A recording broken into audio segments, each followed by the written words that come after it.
2 دن پہلے میں نے گھر کی زندگی پر خاوند اور بیوی کے رشتے کی بات کی تھی. ہن لباس لکم وانتم لباس لہم، کہ تمہاری بیوی تیرا لباس ہے، اور اللہ بیویوں سے کہہ رہا ہے کہ تمہارے خاوند تمہارا لباس ہے. جتنا لباس خوبصورت ہوتا ہے اتنا انسان پرکشش ہو جاتا ہے. جتنا آپ اپنے لباس کی حفاظت جائیں، بیوی کی حفاظت کرو گے، بیوی خاوند کی حفاظت کرے گی، یہ رشتہ پرکشش ہو جائے گا، خوبصورت ہو. اس میں ایک بات رہ گئی تھی، وہ ہے نساؤکم حرث لکم. یہ اسی میں آتا ہے لیکن تھوڑا سا آگے جا کے آتا ہے، تو اس دن بات وہ اذا سالک عبادی میں چلی گئی. تو نساؤکم حرث لکم فاتوا حرثکم انا شئتم. اس کا مفسرین نے ایک ہی مطلب بیان کیا جو فاتوا حرثکم انا شئتم، لیکن کیونکہ میں ذمہ دار ہوں مجھے حرث سے ایک مطلب سمجھ آئے. میرے پیشے کا لفظ ہے نا حرث.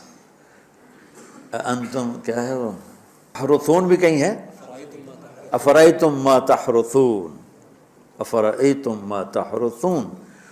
تو فاتو حرث. آپ تمام تصویریں دیکھو جو میں بیان کرنے لگا ہوں، میرا دعویٰ نہیں، توبہ میں نے تو ساری دیکھی نہیں، لیکن مجھے نہیں لگتا کسی کا ذہن اس طرف گیا ہوگا. ہو سکتا ہے گیا ہو کو، میں اپنے علم کے دعوے، تو میں تو ویسے ہی طالب علم. اللہ نے یہاں عورت کو تشبیہ دی ہے کھیتی سے. میری آنکھ اس ماحول میں کھلی جہاں ہم پشتوں سے ذمہ دار چلے آ رہے ہیں. درخت جب پھل نہیں دیتا ہے تو ذمہ دار اس کو ڈنڈے مارتا ہے، اس کو گالیاں نکالتا ہے. کس طرح ذمہ دار ایک پودے کو پروان چڑھاتا ہے. یہ ہے تمہاری ذمہ داری اپنی بیوی، چونکہ تم نہیں کسی کے گھر گئے، تمہارے گھر کسی کی بیٹی آئی ہے، ماں چھوڑ کے، باپ چھوڑ کے، بہنیں چھوڑ کے، بھائی چھوڑ کے، سہیلیاں چھوڑ کے، اور اپنی ترتیب زندگی کو توڑ کر ایک بول پر تیرے گھر آئی ہے. تو پاگل تو آتے ہی اس کے ساتھ بدتمیز ہو رہا ہے، کبھی گالیاں دیتا ہے، کبھی تانے دیتا ہے، کبھی تیری ماں اسے کچھ سناتی، کبھی تیرا ابا اسے کچھ سناتا ہے، کبھی تیری بہنیں اسے کچھ سناتی. تو نے کھیتی کی راکھی کیا کرنی تھی، تو نے تو کھیتی کو آگ ہی لگا کے رکھ دی. تو یہ فصل کیسے دے گی تو گندا دانہ اس میں سے نکلے گا. عورت اللہ تعالیٰ نے زمین سے تشبیہ تھی، اور اس سے آنے والی اولاد کو کھیتی سے اللہ تعالیٰ نے تشبیہ تھی. اور زمین سے کھیتی لینے کا ایک طریقہ ہے، ہل چلتا ہے، زمین نرم کی جاتی ہے، پانی لگتا ہے، پھر اسے اور نرم کیا جاتا ہے، پھر جڑی بوٹیوں کو صاف کیا جاتا ہے، اسے تیار کیا جاتا ہے، پھر اس میں دوبارہ ہل چلا کے بیج لگایا جاتا ہے، پھر اس بیج کی راکھی کی جاتی، حفاظت کی جاتی ہے. جب وہ پانی مانگتا ہے پانی دیتے ہیں، چاہے رات کے 12 بجے بھی پانی کی ضرورت ہے، وہ پانی پہنچ رہا ہوتا ہے. وہ کھاد مانگتا ہے، کھاد دیتے ہیں. وہ گوڈی مانگتا ہے، گوڈی دیتے ہیں. پھر اس میں گندی جھاڑیاں پیدا ہوتی ہیں تو ہم الگ مزدور لگا کر ان گندی جھاڑیوں کو نکالتے ہیں. اور اب سپرے آ گئے ہیں کہ سپرے کرو تو صرف وہ گندی جو بوٹیاں ہیں وہ مر جاتی ہیں، فصل کو کچھ نہیں ہوتا. میں آپ کے سامنے ایک نقشہ بیان کر رہا ہوں کہ اللہ تعالیٰ یہاں خاوند اور بیوی کی زندگی کو کس خوبصورت انداز میں بیان فرما رہا. اعلیٰ فصل لینے کے لیے یہ سب کچھ کرنا پڑتا ہے. ذمہ داروں کے پاس عام طور پہ پیسہ نہیں ہوتا تو وہ جاتے ہیں جی کھاد چاہیے دی، وہ کہتے ہیں 500 روپے ود لواں گے، وہ کہتا ہے جی لے لو کھاد دے دو میری فصل مر دی. تو پھر اسے سپرے کرنا ہوتا ہے تو اس کے پاس پیسے نہیں ہوتے، پھر وہ سپرے والے کے پاس جائے. یہ نہیں کہتا پیسے کو نہیں دفع کرو، آپ پہ ہوندی تو ہوئے، نہیں ہوندی تو نہ ہوئے. ایسا پاگل کوئی ذمہ، چاہے 1 ایکڑ کا ہو چاہے 100 ایکڑ کا ہو. پھر وہ کہتا ہے جی کھاد چاہیے دیے، یوریا، وہ کہتا وہ سپرے کی دوا چاہیے، وہ ڈبے دے پیچھے 200 روپے زیادہ لواں گا. اچھا جی لے لے جی چلے کپا آ جاندی میں دے دیواں گا.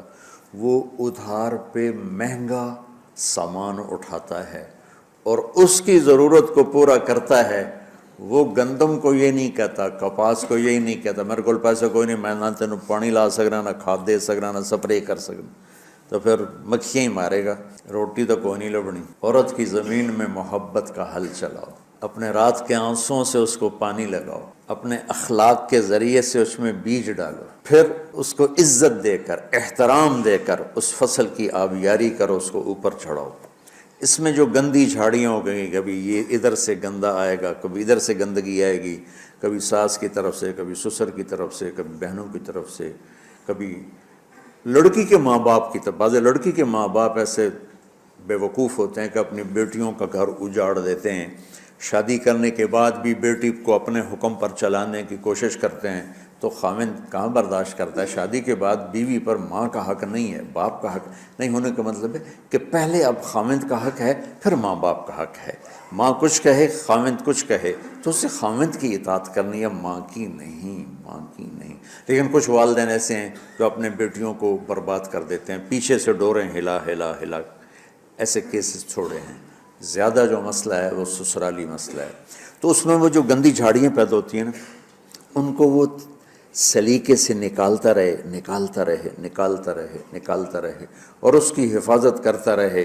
یہ جو آموں کا باغ لگتا ہے نا، چھوٹا ہوتا ہے، جب سردیاں آتی ہیں تو اس کو ہم کور کر دیتے ہیں، سارے پہلے اس کے اوپر چونے کا سپرے کرتے ہیں، چونے کا، کہ اس کے پتوں کے اوپر ایک تہ جم جائے، اور اس کے تنے پر بھی چونا لگاتے ہیں تاکہ ٹھنڈک اندر نہ جائے، پھر اس کو یوں کور کر دیتے ہیں کہ اندر سردی نہ جائے۔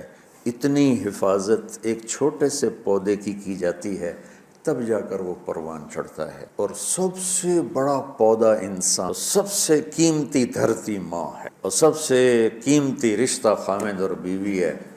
اور آج کے خاوند بیوی کو ماں کی گالیاں نکال رہے، بہنوں کی گالیاں نکال رہے، جیسے وہ خرید کے کسی لونڈی کو خرید کے لیں۔ کسی کی بیٹی ہے، کھیتی تم لوگ دورے والے اب جا رہے ہو، تمہاری شادیاں ہو گئی، تو اللہ کے واسطے بچوں بدتمیز نہ بننا اپنی بیویوں کے ساتھ۔ یاد رکھنا میری باتوں کو، وہ جو گیت تم نے سنا نہیں میری عمر بھر کا ریاض تھا، میرے درد کی تھی وہ داستاں جسے تم ہنسی میں اڑا گئے۔ کہیں ایسا نہ کر دینا میری باتوں کو۔